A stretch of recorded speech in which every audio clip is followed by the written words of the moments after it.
নমস্কার দর্শক বন্ধু, আমি জ্যোতিষ সম্রাট শ্রী শক্তি। আজকে আমি বলবো এই আত্মহত্যা প্রবণতা কি করে আপনার জন্মচক্র থেকে বয়ে যাবে। এখন ম্যাক্সিমাম ক্ষেত্রেই দেখা যাচ্ছে যে ঘরে ঘরে এই আত্মহত্যা করার একটা প্রবণতা রয়েছে, অল্প বয়স বা বেশি বয়সের জাতক জাতিকাদের।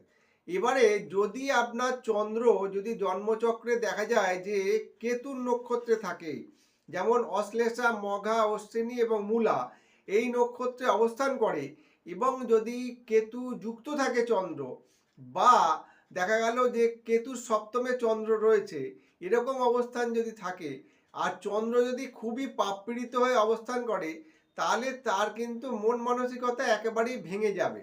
মানে মনের যে একটা জোর সেইটা কিন্তু সে পাবে না। তার জন্যই কিন্তু তার ক্ষেত্রে দেখা যাবে যে একটা আত্মহত্যা করার কিন্তু প্রবণতা তৈরি হবে। আপনার জন্মচক্র ভালো করে বিচার করান, এখান থেকে মুক্তি পাবেন। নমস্কার দর্শক বন্ধু।